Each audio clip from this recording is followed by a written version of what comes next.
Le projet de constitution de la République du Mali validé par le président de la transition, le colonel Assimi Goïta, vient de présenter le 10 documents aux autorités traditionnelles et aux gouverneurs des 19 régions du Mali pour faire part du contenu au peuple avant le référendum.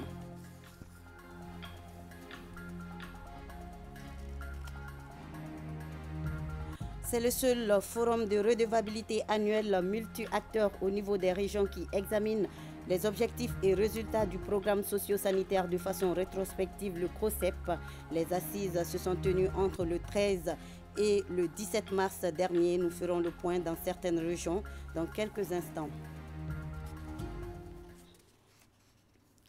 Lundi 20 mars, Madame, Monsieur, bonjour et bienvenue dans ce 13h. D'abord, le projet de constitution de la République du Mali validé par le président de la transition, le colonel Assimi Goïta, vient de présenter le 10 documents aux autorités traditionnelles et aux gouverneurs des 19 régions du Mali pour faire part du contenu au peuple avant le référendum. Les grands changements apportés à la constitution de 92 ont été clairement expliqués à l'assistance, changements relatifs au pouvoir exécutif, à la création du Sénat, entre autres. Je vous propose d'écouter le président de la transition qui s'est exprimé en langue nationale bamanankan. Il est au micro de Sira Bachili.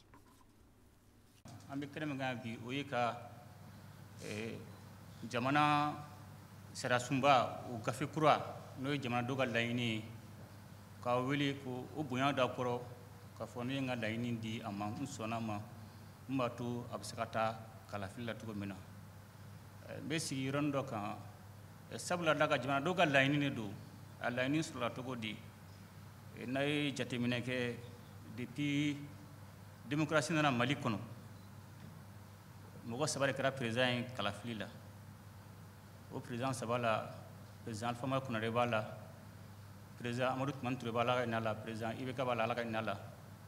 Au Sabala, Kilendron Saga Fangalaba, à Tobetra Gelea Kono. Et Nia Jatemene, président Sabatara, Kalafila, président Sabana, transition. Do Obaïra Kalibi, Gelea Obe. Comme Ban Amba Foko, Billingham Boli, à Telaba, Abana se Dongo do Ibechun.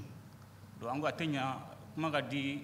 Jamana Duma uku feta fo jamana maratogo la mumbatu ni jamana nyamako kura nana atna sigi gelea korle nuna o de kera premier ministre jamana don franyimonga asisi konna la ku bla bakika feta fo jamana maratogo la do o laini na laini keme duru ani tan wulonvla jamana don beno de kan ka fo no la sabatira andale mala jamana be boni gelani kono o keme droni tan wulonvla la ni bidrun drube o saka ka ban transition sans fla konna la o la ni bidrun dru konna la jamana sera sumba ka kura glan o go konna la no o barakera donc ka fayna ka fo ne nga yamara di ni gafe kurema kon sonama mbatu amuni dugutugu ne amuni la tantonye mo wi amune amune kalu amune chef de fraction amune nga dinagne moy naw signa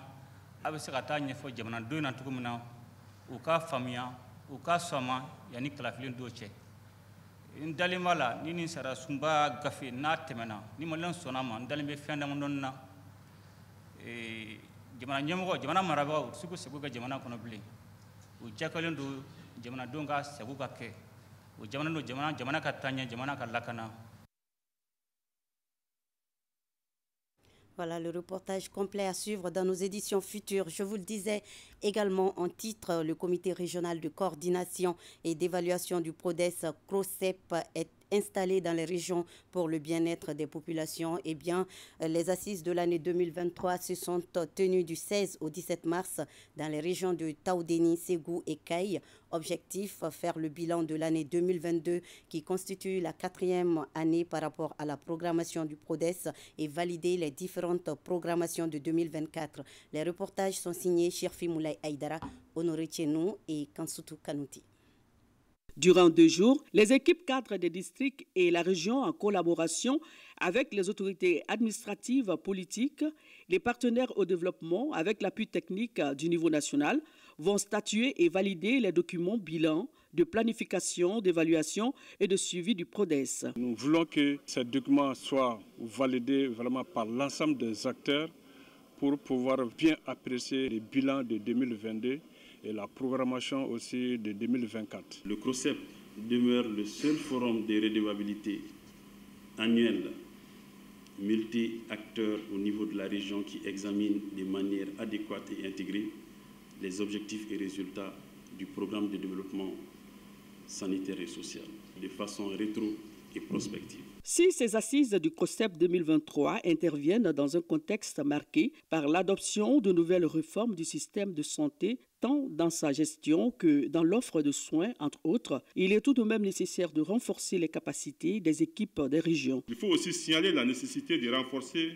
les capacités des équipes des régions et districts socio-sanitaires à la maîtrise des outils de planification et à l'analyse des données. Ceci permettra de rendre disponibles des documents de qualité pour une prise de décision optimale en vue de la résolution des problèmes de santé, d'équité, d'accessibilité aux services répondant aux besoins des populations. Rappelons que le CROCEP constitue un espace d'échange, de donner et de recevoir, où les différentes présentations et discussions permettront aux professionnels de la santé, aux acteurs des services publics, privés, confessionnels et communautaires de partager leurs expertises et procéder avec diligence à l'analyse des progrès réalisés dans la mise en œuvre des différents programmes.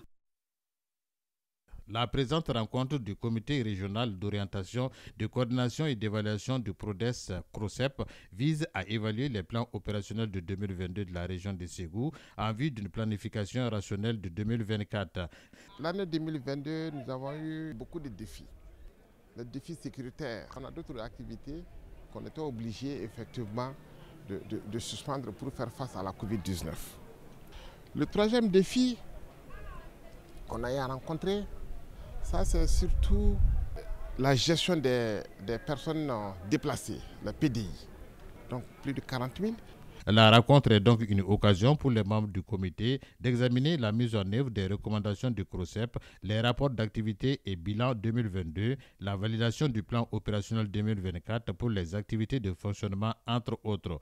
Nous, PTF, sommes à vos côtés pour accompagner tout au long du processus de planification, ainsi que dans sa mise en œuvre et le suivi et évaluation. M'adressant à mes collègues PTF ONG, le CROCEP est pour nous le cadre idéal pour une planification consolidée de nos différents appuis aux trois directions pour une meilleure efficacité et efficience. Je vous invite donc à procéder à un examen critique des documents qui seront soumis à votre appréciation pour que les régions de Ségou et de San disposent des plans opérationnels réalistes et centrés sur les préoccupations réelles des populations. Il convient de rappeler que les réformes au niveau du programme de développement socio-sanitaire concernent les trois départements en charge du programme, à savoir la santé, le développement social, la promotion de la femme, de l'enfant et de la famille. Les travaux ont démarré par l'analyse des besoins vitaux des populations en matière de santé, d'éducation, d'eau et d'infrastructures pour permettre à la région de Toudeni d'amorcer son décollage. Le CROCEP 2023 s'inscrit dans la poursuite de la mise en œuvre du PRODES 4 et la continuité aussi de la gestion budgétaire en mode programme. Cet exercice d'évaluation qui a commencé depuis plus de 72 heures par des équipes techniques pour sortir un document consolidé qui va améliorer le bien-être des citoyens de la région de Taoudeni. Les participants aussi ont examiné d'autres projets et programmes avant de proposer un document qui va améliorer le bien-être des citoyens de la région de Taoudeni. Spécifiquement, il s'agira de apprécier l'état de mise en œuvre des recommandations des assises du CROCEP 2022, faire le point sur la mise en œuvre de la décentralisation, valider les bilans et les rapports d'activité 2022 des services socio-sanitaires des 6 cercles et des 3 directions régionales, santé, solidarité et promotion de la femme, de l'enfant et de la famille. Nous avons mis le focus sur vraiment des actions prioritaires pour qu'on puisse avoir des plans d'action réalistes.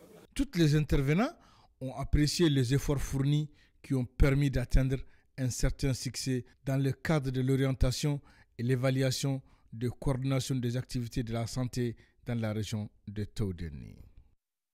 Également à Menaka et à Sikasso, les acteurs du développement social ont passé au peigne fin les acquis en matière de santé courant l'année 2022 et se sont penchés sur les prévisions de 2024. C'était au cours des assises de l'année 2023 du comité régional d'orientation, de coordination et d'évaluation du PRODES, suivant les reportages de nos correspondants Mohamed Lamine Maïga et Yourubala Djabati. Il s'agit pour ces acteurs du développement social d'évaluer les acquis en matière de santé courant l'année 2022. Avec l'appui des partenaires et des plus autorités, nous avons pu vraiment faire des changements en matière de certains indicateurs. Nous avons été vraiment beaucoup accompagnés par les plus hautes autorités courant 2022, parce que le président de la transition, son Excellence Assimi Goïta, à travers ses œuvres sociales, nous a fait gracifier 8 ambulances médicalisées. Sur les 10 districts sanitaires, 8 districts sanitaires ont reçu vraiment des ambulances médicalisées. Les PTF Santé feront leur les conclusions de ces assises et se tiendront aux côtés des autorités administratives et socio-sanitaires pour qu'ensemble, les appuis nécessaires et indispensables à la survie de la mère, de l'enfant et de l'adolescent, filles et garçons, soient trouvés en vue de poursuivre d'ici 2030 la marche vers l'atteinte des ODD. Au cours de ces 2 jours de travaux, les participants à ces assises vont examiner en plénière les discussions sur les différentes présentations, la prise en compte des observations du CROCEP et le plan opérationnel 2024 des différentes structures. Les assises du CROCEP constituent pour l'ensemble des acteurs et partenaires du PRODES un cadre privilégié de réflexion, d'échange et de partage, non seulement sur les acquis et les réalisations des structures socio-sanitaires, mais aussi et surtout sur les difficultés de mise en œuvre. Rappelons que ces assises du CROCEP sont financées par l'UNICEF, le projet USAID Kenya Sinsinwale et le projet CLEF. Le programme de développement socio-sanitaire PRODES vise un développement harmonieux, durable du secteur de la santé, de la solidarité et de l'action humanitaire, entre autres. Elle ambitionne de résoudre les problèmes prioritaires de santé du pays. Les présentes assises constituent une opportunité pour l'ensemble des acteurs socio-sanitaires de renforcer la synergie, d'affûter les stratégies et actions innovantes pour l'atteinte des objectifs de développement durable de manière inclusive et équitable. L'approche participative est le credo du PRODES. Ces assises permettent de faire le bilan des activités de l'année écoulée et de planifier celle de 2024 pour qu'elle réponde au mieux aux aspirations et sollicitations des bénéficiaires de la région de Menaka. Il s'agira d'apprécier l'état de mise en œuvre des recommandations des assises du CROCEP 2022, valider les bilans et les rapports d'activité 2022 du service socio-sanitaire des cercles, valider le plan opérationnel 2024 des équipes socio-sanitaires des cercles et des 3 directions régionales, faire l'arbitrage du budget de fonctionnement des structures socio-sanitaires de la région pour l'année 2024. Après 2 jours de travaux, les bilans socio-sanitaires 2024 des cercles et des 3 directions régionales sont validés. L'observation des droits de la femme et de l'enfant ODEF en partenariat avec le projet Voix et Leadership des femmes au Mali a organisé à Koulikoro une assise communautaire. L'objectif est de renforcer la collaboration entre les 25 partenaires de la mise en œuvre du projet Voix et Leadership des femmes au Mali, occasion saisie par les organisateurs pour remettre un manifeste aux autorités de la région de Koulikoro. Reportage d'Aouda Koni. Cette assise communautaire appelée Hirondelle du plaidoyer de l'Observatoire des droits de la femme et de l'enfant ODEF et du projet Voix et Leadership des femmes au Mali, VLF Moussoya, elle a permis d'élaborer un manifeste de la région de Koulikoro pour la défense des droits des femmes et des filles. Le manifeste a été remis aux autorités au cours de la cérémonie. Et d'écouter les actrices et les acteurs de la région par rapport à leurs attentes et à leur déception en ce qui concerne la situation des droits des femmes et des filles au Mali. Donc on a collecté, comme vous avez pu le constater, on a collecté leurs observations et on a remis au gouverneur en tant que représentant du gouvernement et nous sommes sûrs que le gouverneur fera parvenir à qui de droit. Les participants à cette activité de sensibilisation ont eu droit à plusieurs communications à la faveur de la défense des droits de la femme et de l'enfant. La femme malienne est souvent confrontée à des violences physiques, violences psychologiques, souvent des discours de haine. C'est pourquoi j'invite solennellement les femmes du Mali et particulièrement les femmes de Bouligoro à la cohésion, à la solidarité pour réclamer nos droits. Au dire des organisateurs de l'ODEF et de la VLF Moussoya, la rencontre a permis de renforcer la collaboration entre les 25 partenaires de la mise en œuvre du projet Voix et Leadership des femmes au Mali. Elle parcourait de longues distances pour aller à l'école et elles viennent de bénéficier de vélos. 324 vélos ont été remis à des filles des CAP de Zangasso et Koutiala pour leur maintien à l'école. Ce geste est de l'ONG Adaf Galé et le projet Suède et il s'inscrit dans le cadre de la seconde phase du projet Suède. Brahima Koni. L'ONG Adaf Galé et le projet Suède remettent des vélos à 324 filles de 11 écoles partenaires des CAP de Zangasso et Koutiala qui parcouraient de longues distances pour venir à l'école. Pour l'entretien de ces vélos, les bénéficiaires recevront par mois une subvention forfaitaire. Le projet Suède Mali et son partenaire l'ONG Adaf Galé favoriseront le maintien des filles à l'école dans les villages enclavés et constamment menacés par la déscolarisation et le mariage précoce. Le pari de la scolarisation des filles peut avoir beaucoup d'implications positives. Il faut agir en amont. Et agir en amont revient à faire des actes pareils. Ce dont il est une activité du sous-projet de lutte contre l'abandon scolaire des filles axée sur 4 stratégies. La stratégie 3 vise le maintien à l'école des filles vulnérables ayant bénéficié de l'accompagnement du Suède au fondamental 2 jusqu'à la fin de l'enseignement secondaire général, technique et professionnel. Quant à la stratégie 4, elle vise à travers la communication-sensibilisation la réduction des pratiques traditionnelles néfastes au maintien des filles à l'école, comme les mariages et les grossesses précoces. La phase 1 du projet Suède qui a engrangé des résultats très encourageants, amenant la Banque mondiale à financer une deuxième phase sur la période 2021-2024. Cette seconde phase du projet Suède concerne 9 régions du Mali plus le district de Bamako.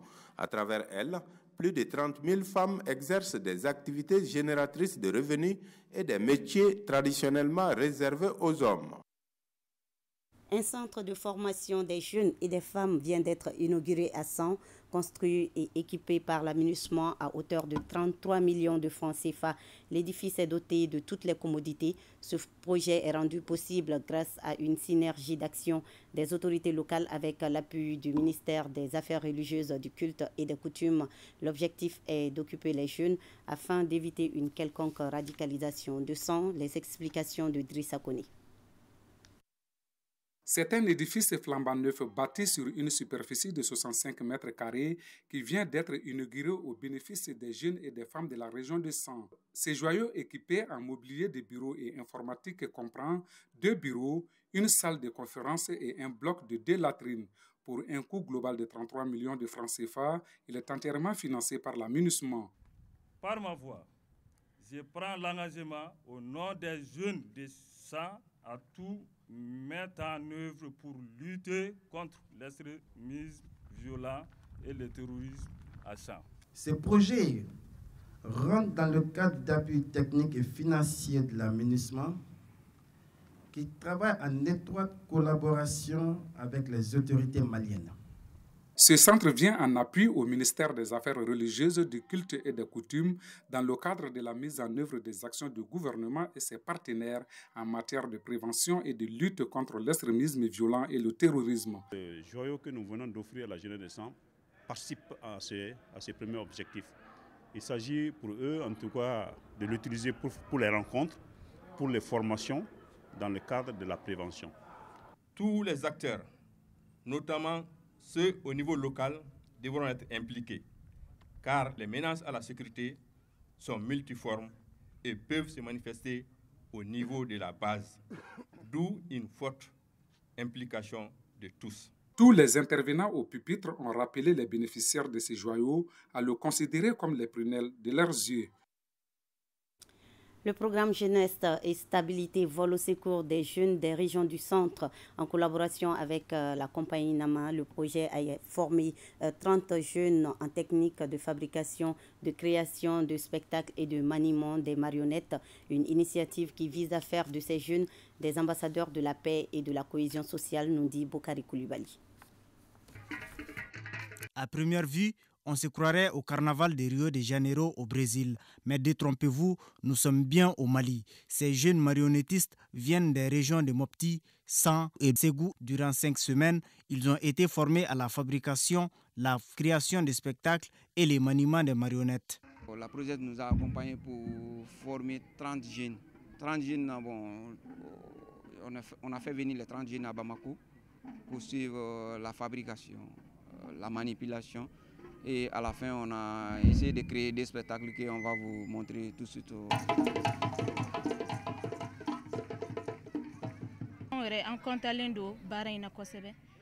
Nous sommes très heureux d'avoir pris part à ces formations.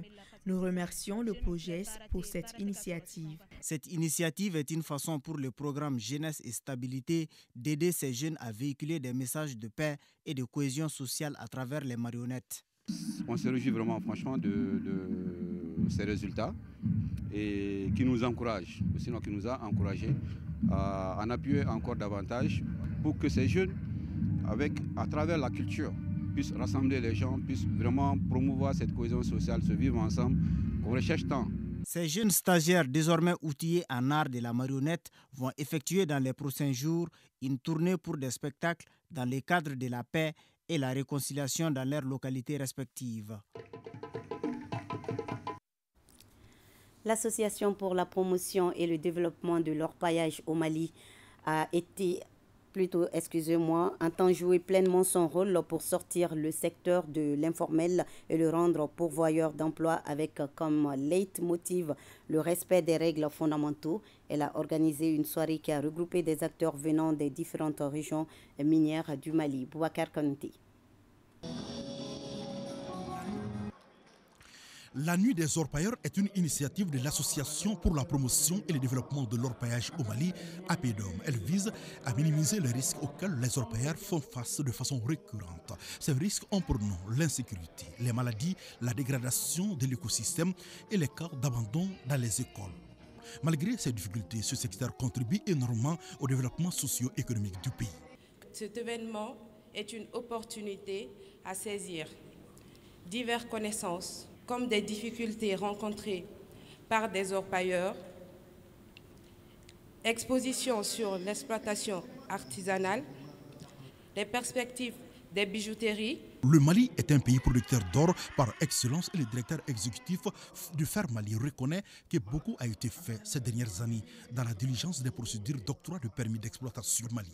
Je lance un appel à tous les acteurs qui se trouvent au sein de ce secteur, qui est le secteur orifère, notamment dans le cadre de l'orpaillage, de se donner la main, de se s'unir maintenant pour faire briller l'or du Mali pour le Mali, parce que c'est un secteur porteur. L'Association pour la promotion et le développement de l'orpaillage au Mali a été créée en 2022 et se donne pour mission principale de promouvoir ce secteur. Au vu de ces nombreuses réalisations dans le cercle de Kolondiéba, les personnes de bonne volonté ont décidé de créer une association pour soutenir les actions de M. Yaya Kone. La cérémonie de lancement de la dite association a eu lieu samedi dernier à Kolondiéba. Envoyés spéciaux à Kolondiéba, Adama Traoré et Mbarakou Maïga. Pour répondre aux préoccupations de la population des 12 communes de Kolondiéba, Yaya Kone, natif de la dite ville, a multiplié les actions de développement pour le bien-être de sa communauté. Ce qu'on demande aux autorités, c'est de diligenter la question d'électrification de Kolondiéba. On dit aux autorités que Kolondiéba veut son EDM pour éclairer Kolondiéba. À travers ça, je crois que le reste va venir. Maintenant, à l'endroit de la population, ça c'est de rester soudés dans la cohésion. La population reconnaissante s'est regroupée en association pour soutenir ces nombreuses réalisations. L'association se nomme Asimka. En analyse approfondie des idéaux de notre parrain, consistant à orienter la population vers le vivre ensemble et de nourrir un espoir sur ses propres efforts de production. C'est un homme qui œuvre pour la garantie et le maintien d'une souveraineté absolue. Ce lancement a été l'occasion pour plusieurs intervenants de magnifier ses œuvres. Le message que j'ai lancé, c'est aussi simple que ça, puisque l'action qu'il y a en train de faire, c'est ce qui est souhaité à tout un chacun. Apporter sa pierre à l'édifice qui est le développement de Kolonyeba. Auparavant, un tour cycliste s'est déroulé sur une distance de 60 km. Les prestations musicales et humoristiques ont donné une autre image à la cérémonie. Le festival du chant, autrement la fête du haricot, aura lieu du 5 au 7 mai prochain à Kamale, dans la commune du Mandé. En prélude au festival, les initiateurs ont organisé une rencontre au cours de laquelle ils ont présenté les avantages de cet aliment qui joue un rôle capital dans la consolidation des liens sociaux. Reportage à Souleymane Sidibé. Le festival du chant, autrement dit la fête du haricot, est un projet d'un jeune Malien dans un esprit de promouvoir les valeurs culturelles du Mali. L'initiative vise à rassembler les Maliens autour du Sinanguya. L'objectif de ce projet, c'est de rassembler tous les Maliens autour des haricots pour retisser la conversation. Au fait, le Mali est confronté à des crises multiples, dimensionnelles aujourd'hui. Tout le monde ce n'est ignoré par personne. Donc avec tout ça, est-ce qu'aujourd'hui l'arme est l'outil favorable? Donc chez nous, Chio intervient dans pas mal de choses, spirituelles, nutritionnelles, même aussi dans Sénakuya. Donc on a vu que Chio c'est pour tout le monde. Alors si c'est pour tout le monde, quel est l'élément qui peut rassembler tout le monde alors? C'est notre haricot. Au cours de la rencontre, des sachets d'haricots ont été remis à certaines personnes à travers leurs représentants, notamment le président de la transition et celui du CNT. Le rendez-vous est donc donné à Kamale du 5 au 7 mai prochain.